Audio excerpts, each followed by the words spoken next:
Hello అండి. అందరూ ఎలా ఉన్నారు? మేమైతే బాగున్నాం. మీరు కూడా బాగుండాలని కోరుకుంటున్నాను. ముందుగా ఈ సంవత్సరం డీఎస్సీ రాస్తున్న వాళ్ళందరికీ ఆల్ ది బెస్ట్ అండి. అందరూ కూడా ఎగ్జామ్ బాగా రాయాలి. మంచి మార్క్స్ రావాలని కోరుకుంటున్నాను. ఈరోజు టాపిక్ ఏంటంటే మనకి డిఎస్సికి సంబంధించి తెలుగు అదే 7th class Telugu text book అనేది చెప్తున్నానండి. ఇది 25వ వీడియో. దీనికి ముందు 24 వీడియోస్ చేశానండి. Only 7th class Telugu text book సంబంధించి మాత్రమే. ఇంకా దీనికి ముందు నేను 3rd, 4th, 5th, 6th Telugu text బుక్లు అనేవి చెప్పేశానండి. వీడియోస్ చాలా ఎక్కువగా ఉన్నాయి. అవి కూడా లెసన్ వైజే చెప్పానండి. ప్రతి లెసన్కి వచ్చే బిట్స్ అనేవి చెప్పడం జరిగింది లెసన్ వైజ్. తర్వాత ఇప్పుడు 7th అవుతుంది కదండి. 7th అయిన వెంటనే మన 8th class Telugu text book, తర్వాత 9th, 10th కంప్లీట్ అయ్యాక మనం తెలుగు మెథడాలజీ అనేసి మనం చెప్పుకుందామండి. తెలుగు మొత్తం అయ్యాకే మనం వేరే సబ్జెక్ట్కి వెళ్ళడం జరుగుతుంది. మనం డిఎస్సికి సంబంధించి మనం ఈ ఛానల్లో ప్లేలిస్ట్ అనేది ఉందండి. అదేంటంటే జీడిఎస్ ఛానల్ డిఎస్సి బిట్స్ అనేది ఒక ప్లేలిస్ట్ ఉంటుందండి. జీడిఎస్ ఛానల్ డిఎస్సి బిట్స్ అని ఒక ప్లేలిస్ట్ ఉంటుంది. అందులో అది ఓపెన్ చేస్తే డిఎస్సికి సంబంధించి అన్ని వీడియోస్ అందులో ఉన్నాయండి. సైకాలజీ అయితే చాలా ఎక్కువ వీడియోస్ ఉన్నాయి. పర్స్పెక్టివ్ ఎడ్యుకేషన్ అన్నీ కూడా చేశానండి. ఒకసారి చెక్ చేసుకోండి. ప్లేలిస్ట్ ఓపెన్ చేస్తే మీకు మంచి బిట్స్ అనేవి రావడం జరుగుతుంది. చాలా ఇంపార్టెంట్ బిట్స్ అండి. వీడియో కానీ నచ్చితే లైక్ చేయండి, షేర్ చేయండి, సబ్స్క్రైబ్ చేయండి ఫ్రెండ్స్. వీడియో మాత్రం స్కిప్ చేయకుండా మొత్తం చూడండి. అలాగే కొన్ని వీడియోస్ నేను డిస్క్రిప్షన్లో పెడతాను, ఒకసారి చెక్ చేసుకోండి. ఓకే అండి. మనం ఇప్పుడు టాపిక్లోకి వెళ్దాము. ఇది మనం ఆలోచన లెసన్కి సంబంధించి బిట్స్ అండి. నిన్న 10 వరకు చెప్పుకున్నామండి ఈ లెసన్కి సంబంధించి బిట్స్. ఈరోజు 11 నుంచి స్టార్ట్ చేస్తున్నాం. దీని ముందు వీడియో కావాలంటే ఒకసారి ఛానల్లో చెక్ చేసుకోండి, ఉంటుంది. దాని కంటిన్యూషన్ అనేది ఈ బిట్స్ అండి. చూడండి, మన టాపిక్లోకి వెళ్తే కింది రచనల్లో దాశరథి రచన కానిది అన్నాడు. కానిది మనం ఓవర్లుక్లో చదివిస్తూ ఉంటాము. కానిది దాశరథి రచన కానిది అని ఆ విధంగా కూడా అడుగుతూ ఉంటారు. కాబట్టి మనం జాగ్రత్తగా చదవాలి. అందులో మనకు ఫస్ట్ ఏంటి, ఆంధ్రుల సాంఘిక చరిత్ర, రుద్రవీణ, గాలి గీతాలు అండ్ అమృతాభిషేకం. ఈ 4 ఏంటి దాశరథి రచన కానిది అన్నారండి. మనకి ఇక్కడ ఆప్షన్ 1 అండి. ఆప్షన్ 1 అనేది మనకి దాశరథి రచన కానిదండి. మిగతావన్నీ రుద్రవీణ, గాలి గీతాలు, అమృతాభిషేకం ఇవన్నీ కూడా దాశరథి యొక్క రచనలు. ఫస్ట్ది మాత్రం దాశరథి రచన కాదండి. నెక్స్ట్ మనకు 12 చూడండి. క్రింది వాటిలో సరైన ప్రవచనాన్ని గుర్తించండి. ఫస్ట్ చూడండి, 1967లో దాశరథికి ఆంధ్రప్రదేశ్ సాహిత్య అకాడమీ పురస్కారం పొందారు. నెక్స్ట్ రెండోది 1974లో దాశరథి కేంద్ర సాహిత్య అకాడమీ పురస్కారం పొందారు. నెక్స్ట్ మూడోది 1976లో దాశరథి ఆంధ్రప్రదేశ్ సాహిత్య అకాడమీ పురస్కారం పొందారు. నాలుగోది 1976లో దాశరథి కేంద్ర సాహిత్య అకాడమీ పురస్కారం పొందారు అన్నారు. ఇందులో మనకి ఏది సరైన ప్రవచనం, సత్యాలు ఏంటి, అసత్యాలు ఏంటి అని అడుగుతున్నారు. ఇందులో మనకి సత్యాలు ఏంటంటే మనకి ఇక్కడ ఆప్షన్ 2 అనేది కరెక్ట్ అవుతుంది. ఈ రెండు కూడా మనకి సత్యాలండి. 1967లో దాశరథి వారు ఆంధ్రప్రదేశ్ సాహిత్య అకాడమీ పురస్కారం పొందారు. 1974లో దాశరథి కేంద్ర సాహిత్య అకాడమీ పురస్కారం పొందారు. ఇవి మనకి సత్యాలండి. మిగతా రెండు అసత్యాలు. నెక్స్ట్ బడబానలం అంటే అర్థం ఏంటి? బడబానలం అంటే అర్థం ఏంటి అని అడిగారండి. ఫస్ట్ది ఆకాశంలో పుట్టే అగ్ని, 2 ద్వాదశ నరకాలలో ఒకటి. నెక్స్ట్ సముద్రంలో పుట్టే అగ్ని, 4 భూకంపం. బడబానలం అంటే అర్థం ఏంటని అడుగుతున్నారు. ఈ 4 మనకి ఇక్కడ ఆప్షన్ 3 అండి. సముద్రంలో పుట్టే అగ్ని అండి. బడబానలం అంటే సముద్రంలో పుట్టే అగ్ని. నెక్స్ట్ మనకు చూడండి 14ది దిక్కులేని వారు అంటే ఎవరు? దిక్కులేని వారు అంటే ఎవరు? పేదవారు, బేదలు, అభాగ్యులు, అనాథులు. దిక్కులేని వారంటే ఎవరని అడుగుతున్నారు. ఈ 4 మనకు ఆప్షన్ 4 అండి, అనాథులు. దిక్కులేని వారంటే అనాథులు. నెక్స్ట్ మనకు చూడండి 15ది నట్టిల్లు పదాన్ని విడదీసి వచ్చిన రూపం ఏంటి? నట్టిల్లు అనే పదాన్ని మనం ఏ విధంగా విడదీస్తాము? నట్టిల్లు అనే పదాన్ని మనం ఏ విధంగా విడదీస్తాము అడుగుతున్నారండి. మనకి ఇక్కడ ఫస్ట్ చూడండి,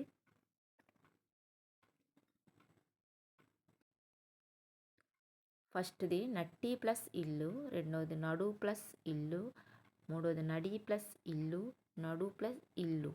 ఏంటని అడుగుతున్నారు. ఈ నాలుగింట్లో మనకి ఇక్కడ ఆప్షన్ 2 అనేది కరెక్ట్ అవుతుంది. నడు ప్లస్ ఇల్లు నట్టిల్లు అండి. నడు ప్లస్ ఇల్లు నట్టిల్లు. నడు ప్లస్ ఇల్లు నట్టిల్లు. ఆప్షన్ 2 అనేది మనకి కరెక్ట్ అవుతుంది. నెక్స్ట్ 16 చూడండి. కురు చిరు నడు నిడు పదాల్లో బండేర డాలకు అచ్చుపరమైతే ఈ సంధి వస్తుంది అని అడుగుతున్నారు. ఫస్ట్ది ఎడాగమం, దిరుక్తటకారం, రుగాగము, రుగాగము ఏంటని అడుగుతున్నారు. ఈ నాలుగింట్లో మనకి ఇక్కడ ఆప్షన్ 2 అనేది కరెక్ట్ అవుతుంది. దిరుక్తటకారం అండి. కురు చిరు నడు నిడు పదాల్లో బండేర డాలకు అచ్చు పరమైతే ఈ సంధి వస్తుందంటే దిరుక్తటకారం సంధి అండి. నెక్స్ట్ మనకు చూడండి 17ది. ఈ మానవ రూపం కోసం జరిగిన డాష్ ఖాళీల్లో సరిపోయే పదాన్ని గుర్తించండి. ఈ మానవ రూపం కోసం జరిగిన డాష్ ఖాళీల్లో సరిపోయే పదాన్ని గుర్తించండి అన్నాడు. పరిమాణాలెన్నో, ప్రమాణాలెన్నో, పరిణామాలెన్నో, నెక్స్ట్ పరిశ్రమలెన్నో ఏంటి చివర వచ్చే పదం అని అడుగుతున్నారు. మనకి ఇక్కడ ఆప్షన్ 3 అనేది కరెక్ట్ అవుతుంది. పరిణామాలెన్నో ఈ మానవ రూపం కోసం జరిగిన పరిణామాలెన్నో అని అర్థం. నెక్స్ట్ 18 చూడండి. కవి గేయంలో ఈ కాలం కావాలని కోరుకున్నాడు. ఏ కాలం కావాలని కోరుకున్నాడు ఆలోచన అనే లెసన్లోని మనకి ఏ కాలం కావాలని కోరుకున్నారు. పచ్చి నెత్తురులు, కరువు కాటకం లేని, బల పరాక్రమం కల, అన్నార్తుల అనాథుల గల అని అడిగారండి. ఈ నాలుగింట్లో మనకి ఇక్కడ ఆప్షన్ 2 అనేది కరెక్ట్ ఉంది. కరువు కాటకం లేని కాలం కావాలని కవి గేయంలో కోరుకున్నారు. నెక్స్ట్ మనకు చూడండి. కావ్యం పదానికి వికృతి ఏంటి? కావ్యం అనే పదానికి వికృతి ఏంటి? కావ్యం అనే పదానికి వికృతి ఏంటి? కాగితం, కస్తి, కరవాలు, కబ్బం. కావ్యం అనే పదానికి వికృతి పదం ఏంటి అని అడుగుతున్నారు. మనకి ఇక్కడ ఆప్షన్ 4 అనేది కరెక్ట్. కబ్బం అండి. కావ్యం అంటే మనకి కబ్బం. కావ్యం అంటే కబ్బం. కావ్యం అనే పదానికి వికృతి ఏంటంటే కబ్బం. నెక్స్ట్ మనకు చూడండి 20ది. రాజు అనే పదానికి వికృతి ఏంటి? రాజు అనే పదానికి వికృతి ఏంటని అడుగుతున్నాడు. రవడి, రేడు, రాజ్ఞి, రాహు. రాజు అనే పదానికి వికృతి ఏంటంటే చూడండి నాలుగింట్లో మనకి ఇక్కడ ఆప్షన్ 2 అనేది కరెక్ట్ ఉంది. రేడు. రాజు అనే పదానికి వికృతి ఏంటంటే రేడు అండి. రాజు అనే పదానికి వికృతి ఏంటి? రేడు. నెక్స్ట్ మనకు చూసుకుంటే 21దండి. ఆలోచన గేయం ఆధారంగా వచన కవిత రాయండి అనే ప్రశ్న ఈ సామర్థ్యానికి చెందింది. ఆలోచన గేయం ఆధారంగా వచన కవిత రాయండి అనే ప్రశ్న ఏ సామర్థ్యానికి చెందినది అని అడుగుతున్నాడు. స్వీయ రచన, భాషాంశాలు, పదజాలం, సృజనాత్మకత. ఈ నాలుగింట్లో ఏంటి మనకు కరెక్ట్ అవుతుందంటే మనకు ఆప్షన్ 4 అండి. సృజనాత్మకత కిందకు వస్తుంది. ఈ ప్రశ్న అనేది మనకి సృజనాత్మక కిందకే వస్తుంది. నెక్స్ట్ చిట్ట చివర పదంలో సంధి ఏది? చిట్ట చివర అనే పదంలోని సంధి ఏది? రుగాగమం, దిరుక్తటకారం, ఎడాగమం, కర్మధారయం ఏంటవుతుంది నాలుగింట్లో అడుగుతున్నారు. మనకి ఇక్కడ ఆప్షన్ 2 అనేది కరెక్ట్ అవుతుంది. దిరుక్తటకారం చిట్ట చివరి పదంలో సంధి దిరుక్తటకారం అండి. నెక్స్ట్ మనం చూసుకుంటే 23ది. ఈ లెసన్కి సంబంధించి మనకి ఆలోచన అనే లెసన్కి సంబంధించి చివరి బిట్టండి. తర్వాత మనం నెక్స్ట్ లెసన్ అనేది చెప్పుకుందాం. కాంతిని కలుగు చేయవాడు అనే అర్థాన్ని ఇచ్చే వ్యుత్పత్తి పదం ఏది? వ్యుత్పత్తి పదం ఏది? మనకి భాస్కరుడు, భౌముడు, భీష్మసువు అండ్ భావజుడు. ఈ నాలుగింట్లో ఏంటని అడుగుతున్నా. మనకి ఇక్కడ ఆప్షన్ 1 అండి. భాస్కరుడు కాంతిని కలుగు చేయవాడు అనే అర్థాన్ని ఇచ్చే వ్యుత్పత్తి పదం ఏదంటే భాస్కరుడు అండి. నెక్స్ట్ మనకి నెక్స్ట్ లెసన్ స్టార్ట్ అయిపోద్దండి. ఇక్కడ నుంచి చూడండి. తెలుగు వెలుగండి. తెలుగు వెలుగు. నెక్స్ట్ లెసన్ దీనికి సంబంధించి మన బిట్స్ అనేవి మనం చెప్పుకుందామండి. వీడియో కానీ నచ్చితే లైక్ చేయండి. షేర్ చేయండి, సబ్స్క్రైబ్ చేయండి ఫ్రెండ్స్. చాలా ఇంపార్టెంట్ బిట్స్. వీడియో మాత్రం స్కిప్ చేయకుండా మొత్తం చూడండి. చాలా ఇంపార్టెంట్ బిట్స్. ఇప్పుడు మనం బిట్స్లోకి వెళ్దామండి.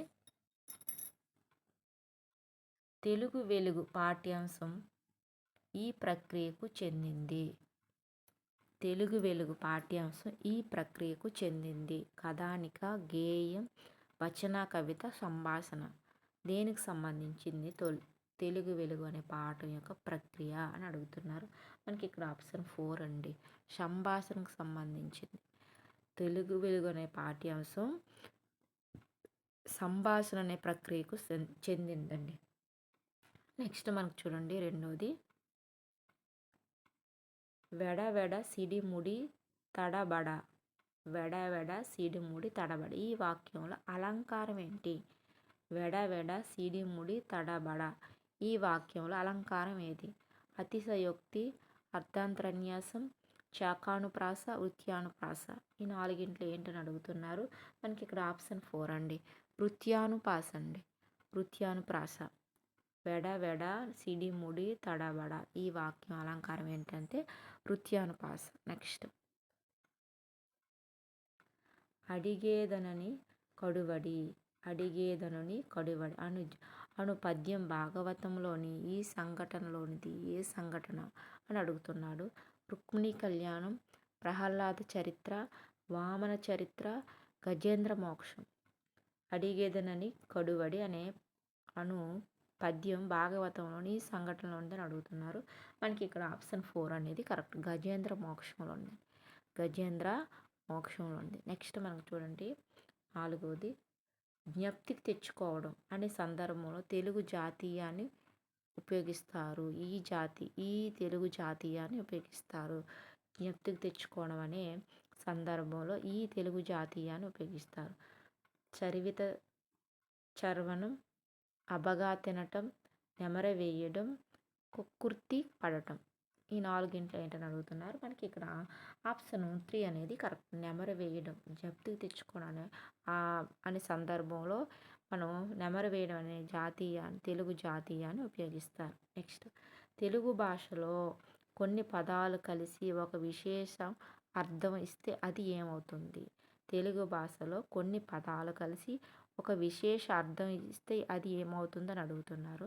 జాతీయం అవుతుందా, న్యాయం అవుతుందా, వ్యుత్పత్తి అవుతుందా, నానార్థం అవుతుందా అని అడుగుతున్నారు. మనకి ఇక్కడ ఆప్షన్ 1 అండి, జాతీయం అవుతుంది. తెలుగు భాషలో కొన్ని పదాలు కలిసి ఒక విశేష అర్థం ఇస్తే అది మనకి జాతీయం అవుతుంది. నెక్స్ట్ మనకి మొక్కై వంగనది మానై వంగున. మొక్కై వంగనది మానై వంగున అనేది ఏంటి? జాతీయమా, సామెత, న్యాయమా, పలుకుబడ?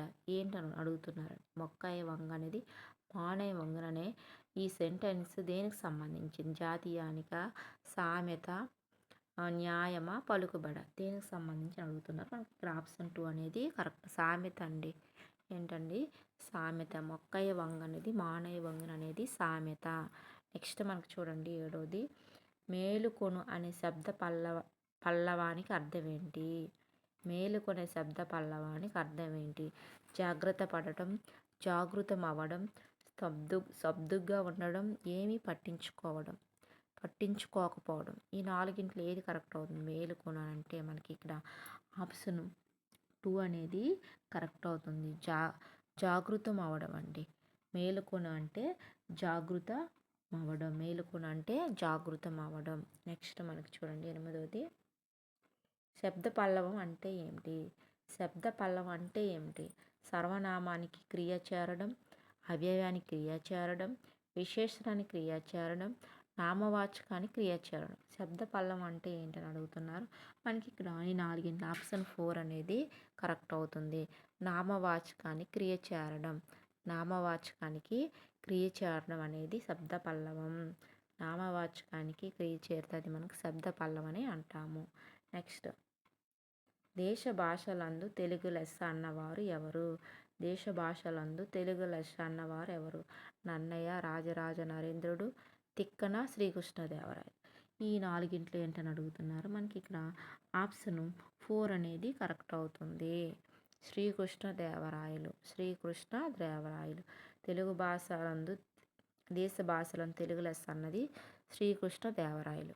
నెక్స్ట్ మనకి చూడండి 10ది తోకలేని పిట్ట 90 ఆమడలు పోయింది అనేది ఏంటి? ఈ సెంటెన్స్ అనేది ఏంటి? తోకలేని పిట్ట 90 ఆమడలు పోయింది అంటే ఏంటి? పొడుపు కథ, జాతీయము, సామెత, పలుకుబడి. ఈ నాలుగింట్లో ఏంటండి అని అడుగుతున్నారు. మనకి ఇక్కడ ఆప్షన్ 1 అనేది కరెక్ట్. పొడుపు కథ అండి. తోకలేని పిట్ట 90 ఆమడలు పోయింది అనేది ఒక పొడుపు కథ. నెక్స్ట్ మనకి చూడండి శబ్ద పల్లవంలో నామవాచకాన్ని పక్కన ఈ భాషా భాగం చేరుతుంది. శబ్ద పల్లవంలో నామవాచకాన్ని పక్కన ఈ భాషా భాగం చేరుతుంది. సర్వనామం, క్రియ, విశేషణ, అవ్యయం. ఈ నాలుగింట్లో ఏంటని అడుగుతున్నారు. మనకి ఆప్షన్ 2 అండి, క్రియ అండి. శబ్ద పల్లవం నామవాచకాన్ని పక్కన క్రియ చేరుతుంది. శబ్ద పల్లవం అని ముందే చెప్పుకున్నాం కదండి. నామవాచకాన్ని పక్కన మనకి క్రియ చేరుతుంది. నెక్స్ట్ వీడియోగా నచ్చితే లైక్ చేయండి, షేర్ చేయండి, సబ్స్క్రైబ్ చేయండి ఫ్రెండ్స్. నెక్స్ట్ జో అచ్యుతానంద జోజో ముకుంద అనే పాట ఏంటి? జో అచ్యుతానంద జోజో ముకుంద అనే పాట ఏంటి? జానపద గేయం, లలిత గీతం, అభ్యుదయ గీతం, జోలపాట. జానపద గేయం, లలిత గీతం, అభ్యుదయ గేయం, జోలపాట ఏంటని అడుగుతున్నారు. ఇది మనకి ఆప్షన్ 4 అనేది కరెక్ట్ అవుతుంది. జోలపాట అండి. జో అచ్యుతానంద జోజో ముకుంద అనే పాట జోలపాట అండి. నెక్స్ట్ 13ది పల్లెటూరి వాళ్ళు ఆనందంగా పాడుకునే పాటలు ఏంటి? పల్లెటూరులో అంటే గ్రామాల్లో ఆనందంగా పాడుకునే పాటలు ఏంటి? జానపద గేయాలు, వేదాలు, శాస్త్రాలు, శృతులు. ఏంటండి నాలుగింట్లో అడుగుతున్నారు. మనకి ఇక్కడ ఆప్షన్ 1 అండి, జానపద గేయాలు. పల్లెటూరు వాళ్ళు ఆనందంగా పాడుకునే పాటలు జానపద గేయాలు. నెక్స్ట్ మనకి చూడండి మనకి ఇది లాస్ట్ బిట్ అండి ఈ వీడియో. దీని కంటిన్యూషన్ అనేవి ఉన్నాయి ఇంకా. తెలుగులో కవి ఏకాగ్రతను, ధారణను, ప్రతిభను తెలుసుకోదగిన ప్రక్రియ ఏంటి? తెలుగులో కవి ఏకాగ్రతను, ధారణను, ప్రతిభను తెలుసుకోదగిన ప్రక్రియ ఏంటి?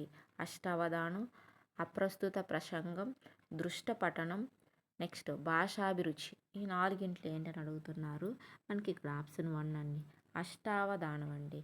తెలుగులో కవి ఏకాగ్రతను, ధారణను, ప్రతిభను తెలుసుకోదగిన ప్రక్రియ ఏంటంటే అష్టావధానం అండి. నెక్స్ట్ మనకి 15ది మా నిజాం రాజు జన్మ జన్మల బూజు అన్నవారు ఎవరు? మా నిజాం రాజు జన్మ జన్మల బూజు అన్నవారు ఎవరు? కాళోజీ, శ్రీ నారాయణరెడ్డి, దాశరథి, సురవరం ప్రతాపరెడ్డి. ఈ నాలుగురిలో ఎవరని అడుగుతున్నారు. మనకి ఇక్కడ ఆప్షన్ 2 అనేది కరెక్ట్. శ్రీ నారాయణరెడ్డి అన్నారండి. మా నిజాం రాజు జన్మ జన్మల బూజు అన్నవారు శ్రీ నారాయణ రెడ్డి. మనకి రేపు మనం 16 బిట్ నుంచి మనం స్టార్ట్ చేసుకుందామండి. ఇవి నిన్న కంటిన్యూస్ ఈరోజు కంటిన్యూషన్ రేపు మనం చెప్పుకుందామండి. వీడియో కానీ నచ్చితే లైక్ చేయండి, షేర్ చేయండి, సబ్స్క్రైబ్ చేయండి ఫ్రెండ్స్. చాలా ఇంపార్టెంట్ బిట్స్. మా ఛానల్లో సబ్స్క్రైబ్ చేసుకోండి. చాలామంది సబ్స్క్రైబ్ చేయకుండా చూస్తున్నారు, సబ్స్క్రైబ్ చేసుకోండి. ఓకే అండి, మరొక వీడియోతో మళ్ళీ కలుసుకుందాం. Take care.